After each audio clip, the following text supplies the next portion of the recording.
Class में आप सभी का स्वागत है। यह वीडियो क्लास 9 के बच्चों के लिए है। अब देखिए क्लास 9 के जो बच्चे हैं उनके लिए हम लोग डिस्कस करते हैं 6.2 एक्सरसाइज, जिसमें पैरेलल लाइन हमने आपको समझाया था, उसी पे बेस्ड क्वेश्चन है। पहला क्वेश्चन देखिए ध्यान से, ये आपका पहला क्वेश्चन है जिसमें आपका एक फिगर बना हुआ है। पहला क्वेश्चन जिसमें आपका फिगर बना हुआ है ऐसे, यहाँ पे ये बेटा ए बी है, ये आपका ए है, ये आपका बी है, ये आपका सी है और ये आपका बेटा डी है। यहाँ पर ये ऐसे गया, ठीक। ये आपका हो गया बेटा 50, ये आपका दिया हुआ 50, ये आपका दिया हुआ x, ये आपका है बेटा y और ये है बेटा आपका 130, ठीक। तो क्वेश्चन में दिया हुआ है कि ए बी जो है वो बेटा पैरेलल है सी डी के। यदि ऐसा है तो हमें x का और y का मान निकालना है। किसका मान निकालना है बेटा? x का और y का मान निकालना है। जैसा कि मैंने आपको बताया था, ये y है आपका। अगर देखा जाए तो ये x के जैसा बन रहा है, x के जैसा बन रहा है, इसका मतलब y जो होगा बेटा वो 130 के बराबर होगा। क्यों 130 के बराबर होगा? शीर्षाभिमुख कोण के कारण। तो अगर हम हल पर आएँ तो इसको देखें तो 130 बराबर होगा बेटा y के। क्यों बराबर होगा? शीर्षाभिमुख कोण के कारण। किसके कारण? शीर्षाभिमुख कोण के कारण। तो y का मान अपने पास आ गया। जैसा कि आप देख रहे हो, ध्यान समझो। अब देखो ध्यान से, अगर ये पैरेलल लाइन है और ऐसे कोई लाइन जा रही है तो ये कोण और ये कोण आपस में बराबर होते, मैंने आपको बताया था। मतलब x जो है वो किसके बराबर है बेटा? y के। क्यों बराबर है? एकांतर कोण से। क्यों बराबर है बेटा? एकांतर कोण के कारण। तो जब ये बराबर है तो x का भी मान कितना आ गया बेटा? 130 आ गया। x का भी मान कितना आ गया? 130। कितना आसान था। क्या था? फिर से समझ लीजिए। ये अगर समांतर रेखाएं हैं तो सबसे पहले हमने कहा कि ये भूल जाओ कि ये आपके पास है, ये भूल जाओ कि आपके पास ये है। तो इसको और इसको अगर देखोगे तो क्या है? एक दूसरे के समांतर हैं, एक दूसरे के बराबर होंगे। क्योंकि मैंने बताया था कोई भी अगर ऐसा स्ट्रक्चर बनाता तो इधर वाला एंगल इसके इक्वल, इधर वाला एंगल इसके इक्वल। इसको क्या बोलते बेटा? शीर्षाभिमुख कोण, जिसके कारण y और ये 130 बराबर हो गया। फिर आपने देखा है कि ये चूँकि ये पैरेलल है तो पैरेलल होने के कारण ये एंगल और ये एंगल आपस में बराबर होता है, तो y और x बराबर हो गया। इसको हम लोग क्या बोलते बेटा? समय। क्या बोलते बेटा? एकांतर कोण। ठीक है, चलिए इसे नोट कर लीजिए। फिर आते हैं अगले क्वेश्चन पर। चलिए अगले प्रश्न पर आते हैं। अगला प्रश्न जो हमें दिया हुआ है, ध्यान से देखिए, जो अगला प्रश्न हमें दिया हुआ है इसमें लिखा है कि ए बी सी डी और ई एफ एक दूसरे के क्या बेटा? समांतर हैं। A B C D and E F एक दूसरे के समांतर हैं। यदि ये एक दूसरे के समांतर है, ध्यान से देखिए, अगर ये एक दूसरे के समांतर है तो समांतर के सभी नियमों का प्रयोग करेंगे। और दिया है यहाँ पे y और z का रेशियो है 3:7 है। यदि ऐसा है तो x का मान बताइए। आप भूल जाइए कि आपके पास इतने बड़े क्वेश्चन है, आप भूल जाइए इतना है बस। अगर दो समांतर रेखाएं होती हैं तो ध्यान से समझिए, ऐसे आती है। ये कोण इस कोण के बराबर होता है और ये इसके बराबर हो, मतलब ये y और z क्या है बेटा? बराबर है कि बराबर नहीं है? अगर हम दो समांतर रेखाओं के बीच में देखें तो y और z बराबर कोण नहीं है, मतलब इन दोनों के कोणों का मान क्या है बेटा? बराबर नहीं है। क्योंकि y इसके बराबर, देखो ये y है, y इसके बराबर होगा और y इसके बराबर, और इधर आपका बेटा z है।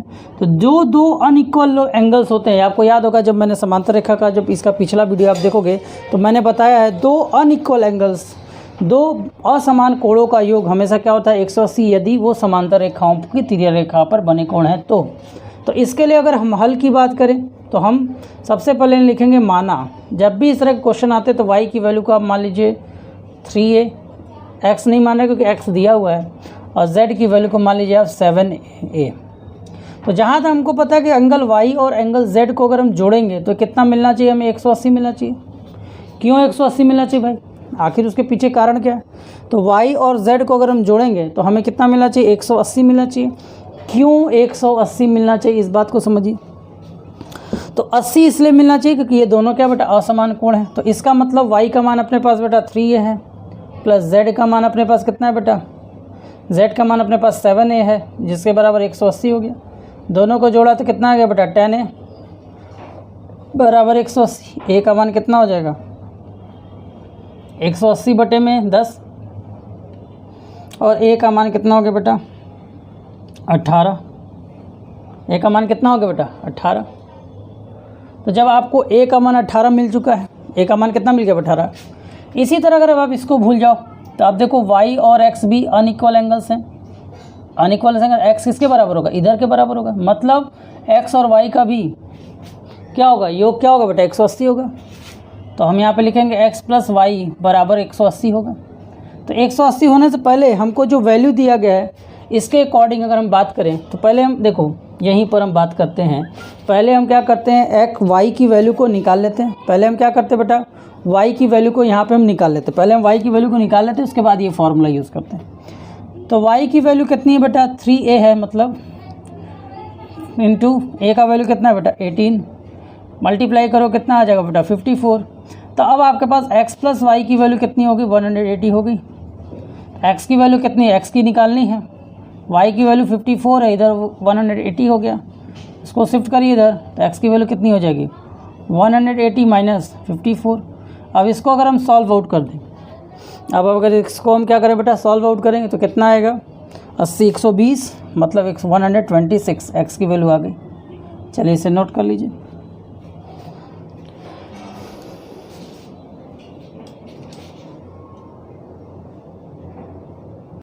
चलिए आते हैं अगले प्रश्न पर। आपके सामने फिगर बना हुआ है कि ए बी और सी डी आपके सामने एक फिगर है। ध्यान से देखिए, इसमें आपको बोला है कि ई एफ जो है ए बी, ई एफ जो है वो सी डी पर लंब है। अब ये ध्यान दीजिए, अगर ये सी डी पर लंब है और ए बी पैरेलल है, अगर ये 90 है तो ये भी 90 होगा। किसके कारण, अगर ये 90 है तो ये भी 90 होगा, एकांतर कोण के कारण। ठीक, और आपसे बोला ए जी ई मतलब आपको ये वाला कोण निकालने के लिए बोल रहे हैं। फिर आपसे बोला जी ई एफ मतलब आपसे ये वाला कोण निकालने के लिए बोल रहा है। फिर आपसे बोल रहा है एफ जी ई मतलब आपसे ये वाला कोण निकालने के लिए बोल रहा है। मतलब इतने कोण आपको निकालने, कौन कौन से, ये वाला और ये वाला। तो चलिए देखते हैं ये वाला और ये वाला कैसे होगा। अगर मान लीजिए ये कोण x है, अगर ये कोण x है, ये कोण y है और ये कोण z है मान लीजिए, तो शुरू करते हैं अपना कार्यक्रम हम लोग। चलिए ध्यान से देखिए, ये कोण अगर y है तो इधर वाला भी कोण क्या होगा बेटा y के बराबर होगा। क्यों, कोई भी पैरेलल लाइन होगी और उस लाइन पर अगर ऐसे कोई लाइन जाती है तो ये कोण बराबर होता है। तो हमें मिला क्या, हमें मिला y, इसको हमने माना लिख देते हैं। देखो तो हमने y लिया कितना, y प्लस z बराबर 180 हो जाएगा। देखो ध्यान से, इन दोनों को जोड़ोगे तो कितना होगा 180, समीकरण नंबर 1 हो गया। इसी तरह ध्यान समझो, इसी तरह जब तुम x प्लस वाई को जोड़ोगे, ध्यान समझो, जब तुम x प्लस वाई को जोड़ोगे तो x प्लस वाई की वैल्यू कितनी हो जाएगी, x प्लस वाई की वैल्यू हो जाएगी बेटा, इसकी वैल्यू हो जाएगी 90। कैसे 90 होगी, देखो x प्लस वाई प्लस 90 बराबर 180, तीनों कोणों का योग होगा। तो इससे तुम्हारा x प्लस वाई और 90 उधर जाकर क्या हो जाएगा माइनस हो जाएगा, तो ये आपका 90 होगा। समीकरण नंबर 2 बन गया। अब थोड़ा सा ध्यान दो, ये जो z है, ये जो आपके पास z है, ये जो z है, ये लाइन ऐसे जा रहा है ऐसे, ठीक, ये जो z है और ये वैल्यू आपस में बराबर होगा। तो हम कह सकते हैं इसके बराबर ये पूरा एंगल होगा, z के बराबर ये पूरा एंगल होगा।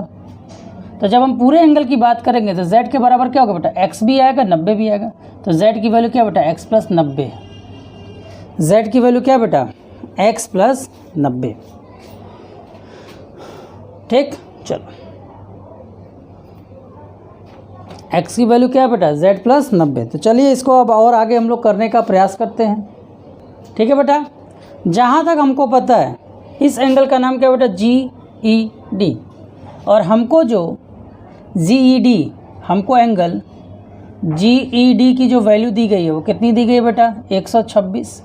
मतलब GED मतलब ये Z और GED आपस में क्या है बेटा? बराबर है। कैसे बराबर है? ऐसे बराबर है। तो इससे का मतलब Z की वैल्यू हो गई बेटा 126, Z तुरंत निकल गया। अब इस समीकरण को नंबर 3 पर ध्यान दो। अब देखो Z का मान अगर हम यहाँ पे पुट कर दें, Z का मान समीकरण किस में रख दें बेटा? 3 में। 3 में रखेंगे तो Z का मान 126 बराबर x प्लस 90। 90 इधर आकर क्या हो जाएगा बेटा? माइनस। 90 इधर आकर क्या हो जाएगा बेटा? माइनस। जैसे ये माइनस होगा तो 90 में से 26 जाएगा तो कितना आएगा बेटा? 36। तो x का मान आ गया बेटा 36। x का मान आ गया, समीकरण 2 में रख देते हैं।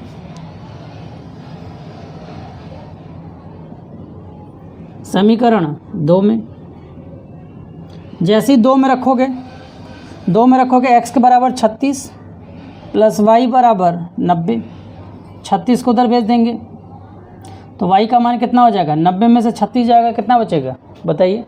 90 में से 36 जाएगा, कितना बचेगा? 54। ये आपका y का मान आ गया। अब ध्यान दीजिए XYZ क्या था? एंगल, लेकिन हमको निकालना एंगल AGE हमें निकालना था। एंगल AGE को हमने क्या माना था? Z। तो इसका मतलब हो गया 126। फिर angle GEF, angle GEF x माना था, x की वैल्यू कितनी आई बेटा? x की वैल्यू आई है 36। इसी तरह एंगल FGE की वैल्यू कितनी लेती बेटा हमने? y, और y की वैल्यू कितनी आई? 54। ठीक है, चलिए तो बाकी बचे हुए क्वेश्चंस हम लोग अगले एक्सरसाइज में पढ़ेंगे। Thank you. ठीक है, और अगर कोई प्रॉब्लम हो तो आप हमसे दोबारा पूछ सकते हैं कमेंट बॉक्स पर। धन्यवाद।